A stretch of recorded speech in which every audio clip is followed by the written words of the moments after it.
Musim pertama ini bertajuk Permulaan. Ia membawa kita menyelami bagaimana semuanya bermula buat Ustaz Rahim.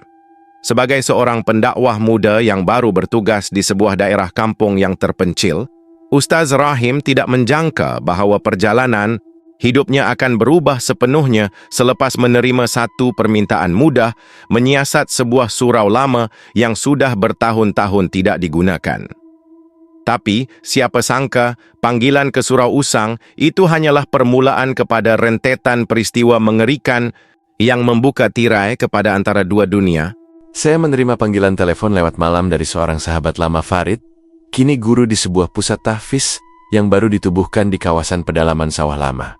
Suaranya gelisah. "Rahim, boleh datang sekejap ke sini? Ada perkara pelik berlaku di masjid pusat tahfiz nih." Saya tahu Farid bukan jenis yang mudah panik. Bila dia minta tolong pada waktu sebegitu, pasti ada yang serius. Keesokan harinya saya memandu ke lokasi tersebut. Sebuah kampung terpencil di ujung jalan Tanah Merah yang bersambung ke sawah padi luas. Di tengah sawah itulah berdirinya sebuah masjid lama, kini dijadikan pusat tahfiz. Semenjak beberapa minggu nih, kata Farid, setiap malam Jumat, kami jumpa kesan darah dekat tepi mimbar. Tapi lepas waktu subuh, hilang macam tu aja. Saya diam, sesuatu tidak kena.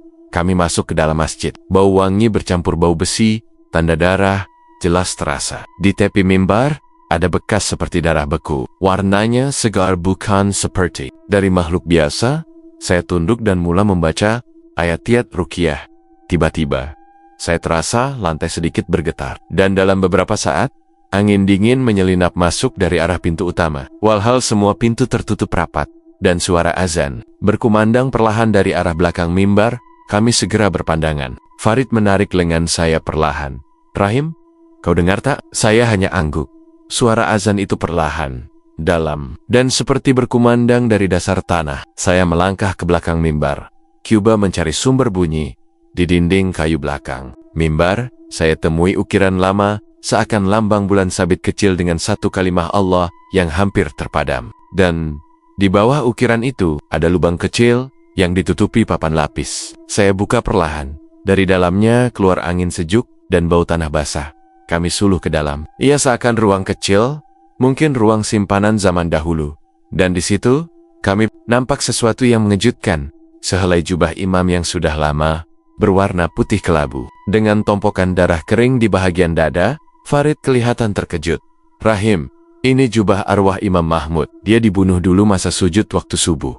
Saya mula rasa meremang. Saya pernah dengar cerita tentang Imam Mahmud, seorang imam tua yang mati ketika sedang sujud.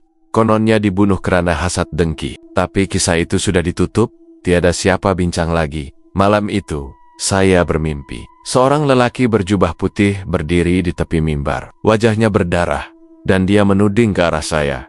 "Cari yang menyembunyikan. Dia masih hidup." Saya dengan degupan jantung kuat. Keesokan harinya, saya kembali ke masjid bersama Farid dan seorang pelajar tahfiz yang dipercayai, Hafizi. Pelajar ini sebelum ini pernah melihat kelibat hitam berjalan dalam masjid waktu malam. Kami sangka kucing, tapi bila makin dekat, makin tinggi, macam lelaki tua, Ustadz, kata Hafizi perlahan. Saya buat bacaan selamat dan ruqyah ringan di sekeliling ruang mimbar. Hafizi tiba-tiba pengsan ketika saya membaca surah Al-Muzammil. Mulutnya komat kamit, tapi bukan dalam bahasa yang kami kenal. Farid pegang bahu saya. "Rahim," dia macam dirasuk. Saya teruskan bacaan. Hafizi menggigil. Dari mulutnya keluar suara garau yang bukan miliknya. Dia belum tenang. Mereka simpan rahasia. Dia dibunuh oleh yang rapat. Selepas Hafizi sadar, dia menangis. Saya nampak lelaki tua berdarah. Dia tunjuk ke arah jubah yang kita jumpa tuh. Kami ambil keputusan untuk selidik sejarah lama masjid itu. Farid berjumpa dengan bekas imam tua, Haji Latif, yang kini terlantar sakit. Haji Latif membuka cerita yang mengejutkan. Malam sebelum Imam Mahmud dibunuh, dia beritahu aku, ada seseorang dalam jemaah yang berniat jahat, tapi dia tak sempat sebut nama. Saya tahu, ini bukan sekadar kisah hantu, ini kisah pembunuhan, dan roh yang belum tenang karena keadilan belum ditegakkan. Saya ambil keputusan untuk bermalam di masjid seorang diri. Farid dan pelayar-pelayar lain diminta berehat di asrama. Malam itu, saya sholat sunat dan membaca surah Yasin. Sekitar jam 2 pagi, saya terdengar sesuatu dari arah bilik wuduk. Langkah perlahan, seperti orang berjalan dalam air. Saya keluar dari ruang sholat dan lihat air mengalir dari bilik wudhu, walaupun semua pipe dimatikan. Tiba-tiba saya lihat bayangan seseorang sedang duduk di saf depan, di tempat biasa Imam Mahmud dahulu. Saya melangkah perlahan. Bayangan itu bersujud, lama, terlalu lama. Assalamualaikum, saya sapa. Tiada sahutan. Saya teruskan zikir, dan perlahan-lahan, bayangan itu hilang seperti asap, tapi bau darah makin kuat. Saya kembali ke mimbar, dan di situ, kesan darah segar baru muncul seakan-akan roh itu datang semula, untuk bersolat, atau untuk menunjukkan bahwa dia masih di sini. Pagi itu, saya dan Farid pergi ke rumah seorang penduduk lama kampung, Maktimah, yang dikatakan pernah jadi tukang cuci masjid zaman Imam Mahmud. Bila kami cerita tentang darah dan mimbar, wajahnya pucat. Zaman dulu, ada orang tak suka Imam Mahmud sebab dia tak mahu berkompromi dengan ahli jawatan kuasa yang songlap duit tabung. Malam sebelum dia mati, saya ternampak dia bertengkar dengan seseorang di belakang masjid. Siapa? Tanya Farid. Maktimah diam. Kemudian dia bisik, Munir. Saya dan Farid saling berpandangan. Munir ialah Bilal lama masjid itu, yang kini tinggal menyendiri di pinggir sawah. Tiada siapa berani dekat, kami tahu. Kami seterusnya adalah lelaki itu, dan mungkin jawaban sebenar kepada siapa yang membunuh Imam Mahmud selama ini. Malam itu, saya mengambil keputusan untuk bermalam di masjid bersama Farid dan Hafizi. Kami tidak memberitahu pelajar lain, bimbang mereka panik. Selepas sholat isyak dan zikir ringkas, kami duduk dalam bulatan kecil, hanya diterangi cahaya lampu. Kalimantan yang sedikit malap jam menunjukkan hampir 12 tengah malam ketika azan subuh bergema. Buat kali pertama malam itu. Ya, azan subuh. Tapi jelas sekali belum waktunya. Ia datang dari arah luar, sayup tapi menusuk. Saya dan Farid berpandangan. Hafizi menggigil, air mata mula menitis. Itu, suara dia lagi, kata Hafizi perlahan. Tapi kali ini, dia marah. Kami bergegas keluar. Arah suara itu datang dari hujung sawah, di mana ada sebuah pondok usang yang dah lama tak digunakan. Bila kami sampai, kami lihat pintu pondok itu terbuka sedikit, berayun ditiup angin. Di dalamnya, ada cahaya samar, dan bau darah mula menusuk hidung. Saya melangkah masuk perlahan. Di dalam pondok, dindingnya penuh dengan ayat-ayat Al-Quran yang ditulis tangan, tapi sudah lusuh dan hampir kabur. Di tengah ruangan itu, terbentang sehelai jubah putih don di atasnya. Kesan darah yang masih segar. Farid memegang bahu saya. Ustadz, ini jubah imam lama, Imam Mahmud, tapi macam mana boleh ada di sini? Saya beranikan diri mendekati jubah bila desena. Jubah itu tiba-tiba terasa panas, seolah-olah baru dipakai. Kemudian, terdengar suara azan buat kali kedua. Kali ini lebih dekat, dan tiba-tiba, saya lihat bayangan seorang lelaki sedang bersujud di sudut pondok. Kami terdiam. Bayangan itu tidak bergerak, hanya kekal dalam posisi sujud. Saya melangkah ke arahnya perlahan. Bila hampir, saya hulur tangan, dan saat itu, suara bergema dalam telinga saya. Dia tak pernah bangkit dari sujud terakhirnya. Saya tersentak. Farid dan Hafizi juga mendengarnya. Bayangan itu mula mengangkat kepala. Wajahnya kabur, tapi jelas mata merah dan luka besar di lehernya. Dia memandang kami bertiga dan bersuara. Tanya pada Munir. Dia saksi dan pewaris darah ini. Kemudian bayangan itu lenyap, dan azan bergema untuk kali ketiga. Kami pulang ke masjid dengan jubah. Berdarah itu, saya tahu. Malam itu kami telah berhubung terus dengan roh Imam Mahmud yang dibunuh ketika sedang sujud dalam sholat subuh. Dan nama Munir, bekas Bilal masjid lama itu, mula terngiang-ngiang dalam kepala saya. Dia orang terakhir yang melihat imam itu hidup. Dan mungkin orang terakhir yang tahu siapa pembunuhnya. Suasana dalam masjid jadi hening. Kami semua terpaku ke arah pintu utama. Bunyi ketukan tongkat di lantai kayu, kedengaran perlahan, tapi penuh tekanan. Seolah-olah setiap ketukan itu menandakan kedatangan seseorang yang menyimpan dosa besar. Langkah itu makin hampir. Dan akhirnya muncul seorang lelaki tua, berwajah tenang namun mata tajam. Dia memakai baju Melayu hitam dan bersamping, rambutnya putih, keperakan. Di tangan, sebuah tongkat kayu ukiran lama. Munir, bisik Farid perlahan. Lelaki itu berdiri di depan ruang sholat, memandang kami semua tanpa berkata apa-apa. Matanya tertumpu pada jubah berdarah yang terbentang di depan mimbar. Sudah sampai masanya ya, katanya perlahan. Saya bangun dan mendekat Pakcik. Pakcik tahu kenapa semua ini berlaku? Dia angguk perlahan, nafasnya dalam. Aku dah tunggu hari ini. Dosa ayah aku terlalu besar. Tapi aku pun bersalah, sebab sembunyikan semuanya. Kami semua bersubahat, sebab takut, sebab harta, sebab kuasa. Munir melangkah masuk ke ruang utama, lalu sujud di hadapan mimbar. Aku minta ampun, Imam Mahmud. Aku tahu aku tak layak dimaafkan. Ketika itu, suhu dalam masjid terasa berubah. Angin sejuk menyelinap masuk. Dan perlahan-lahan bayangan berjubah. Muncul kembali di belakang mimbar, tapi kali ini, dia tidak berdarah. Wajahnya tenang, dan di matanya ada air mata. Suara azan subuh bergema dari bayangan itu sendiri. Satu azan yang amat syahdu dan menyentuh kalbu. Selesai azan, bayangan itu tunduk perlahan. Kemudian hilang dalam cahaya keemasan yang turun dari atas siling masjid. Tiada darah, tiada tangisan, hanya keheningan. Munir masih sujud. Kami semua menangis. Dan buat pertama kali sejak bertahun, masjid itu rasa benar-benar bersih. Tapi sebelum azan subuh sebenar dilaungkan oleh Bilal Pusat Tahfiz. Hafizi, anak tahfiz yang pernah dirasuk, mendekati saya dan berbisik perlahan. Ustadz, dalam mimpi, saya tadi, Imam Mahmud pesan, dia sudah aman. Tapi ada satu roh lain yang belum tenang. Bukan dari sini, tapi dari tanah perkuburan lama di belakang sawah. Saya pandang Farid. Belum habis rupanya kisah ini. Dan saya tahu, roh Imam Mahmud sudah tenang, tapi dunia antara dua alam belum menutup tirainya. Tanah perkuburan lama di belakang sawah itu bukan tempat biasa. Ia jarang diziarahi, terbiar dengan rumput menjalar, dan batu nisan usang hampir rebah. Menurut Farid, tanah itu sudah tidak digunakan hampir 40 tahun. Saya, Farid dan Hafizi menapak ke sana selepas subuh. Kabus masih tebal, bunyi unggas pagi sayap sop di kejauhan. Hafizi kelihatan resah, katanya. Dalam mimpinya, ada seorang wanita berjubah putih duduk di tepi salah satu kubur, menangis sambil memegang sehelai sejadah. Ustadz, dia sebut nama Imam Mahmud. Tapi dia tak berpaling. Suara dia sayu, macam merintih. Dia kata, kenapa aku ditinggal? Kami menyuluh setiap batu nisan. Hampir semua tertulis nama-nama orang kampung zaman dahulu. Tapi ada satu batu nisan yang tiada nama, hanya batu biasa tanpa tulisan. Ini, kata Hafizi perlahan. Dia duduk sini. Saya membaca surah Yasin di situ. Suasana jadi berat. Angin mula bertiup perlahan, dan kami mula rasa seolah-olah diperhatikan.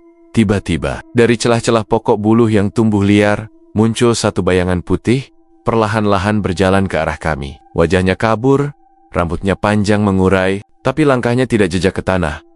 Farid melangkah ke depan, tetapi Hafizi menarik tangannya. Ustaz, jangan ganggu dia. Dia masih marah. Bayangan itu berhenti di hadapan batu nisan. Dia memandang kami, kemudian tunduk dan mula menangis. Tapi tangisannya bukan tangisan biasa. Ia bergema seperti suara dari dasar perigi. Saya beranikan diri, bertanya perlahan, siapa kamu? Bayangan itu mengangkat wajah. Matanya hitam, dalam, dan dia bersuara.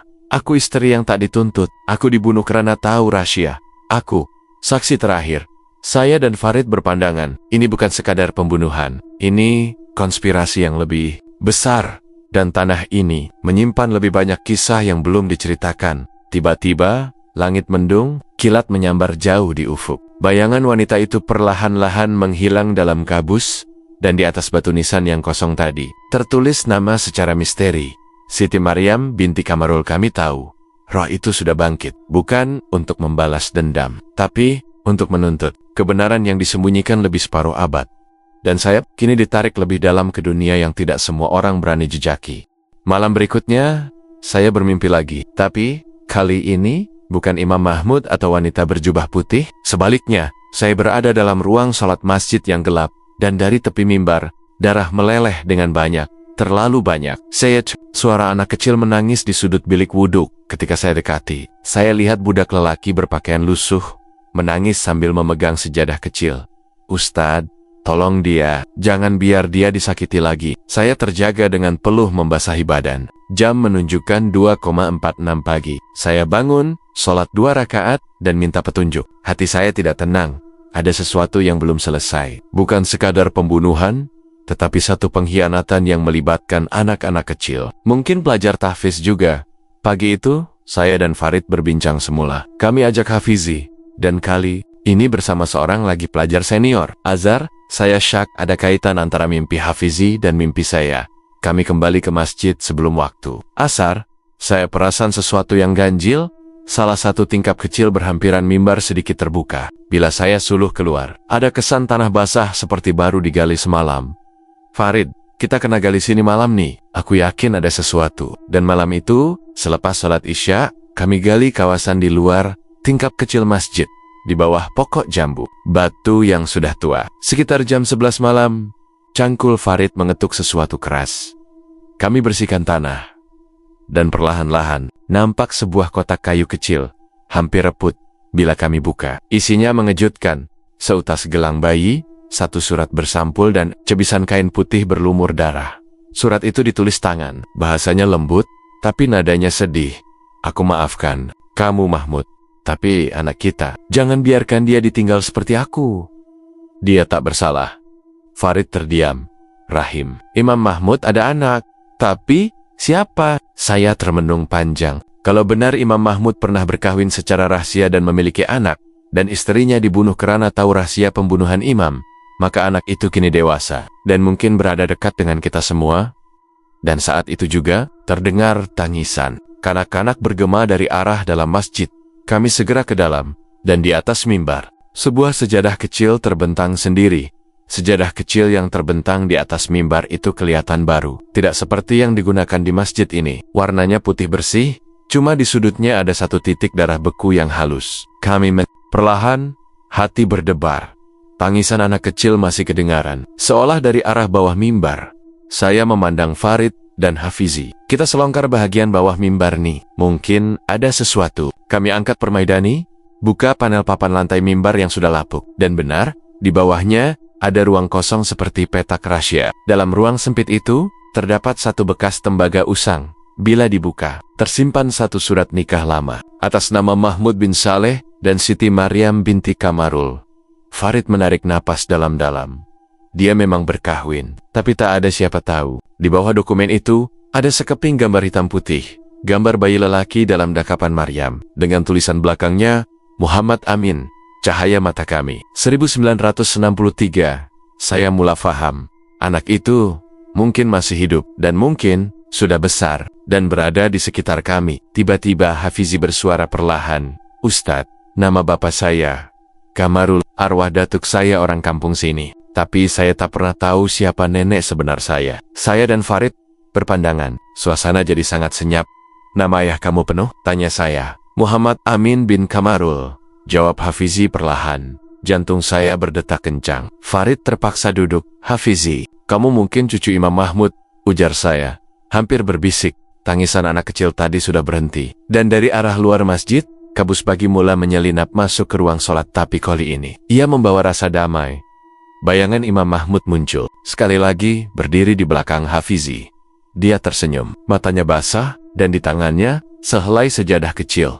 Sama seperti yang di atas mimbar tadi. Dia bentangkan di hadapan cucunya, lalu tunduk memberi salam. Assalamualaikum warahmatullah. Dan selepas itu, cahaya keemasan turun dari atas mimbar, menyinari seluruh ruang masjid. Roh itu telah tenang. Tirai terakhir telah ditutup. Tapi, saya tahu, dunia antara dua itu tidak pernah benar-benar tertutup. Setiap roh mencari penamatnya. Dan saya, Ustadz Rahim, masih akan terus berada di antara mereka, membantu mereka yang masih belum sempat pulang, kerana dunia ini bukan hanya milik kita. Alhamdulillah, terima kasih sangat sebab korang dah luangkan masa ikut cerita Ustaz Rahim dan kisah-kisah seram sepanjang musim pertama ni. Memang bukan cerita biasa. Ada yang pelik, ada yang menakutkan, tapi semua tu sebenarnya sebahagian daripada dunia yang kita tak nampak, antara dua dunia yang kadang-kadang bersentuhan. Kalau korang rasa terkejut, seram atau ada pengalaman sendiri yang nak dikongsi, jangan lupa tulis dekat komen. Kita boleh bincang sama-sama. Dan kalau korang nak sambung cerita ni, tunggu musim kedua nanti. Janji lebih misteri, lebih mendebarkan, dan tentunya lebih banyak rahsia dunia lain yang bakal terbongkar. Jangan lupa tekan like, subscribe dan share supaya kawan-kawan lain pun boleh ikut sama cerita seram Ustaz Rahim ni. Jumpa lagi dalam episod seterusnya. InsyaAllah kita selami lagi dunia antara dua dunia. Assalamualaikum dan selamat malam. Hati-hati, jaga diri korang semua.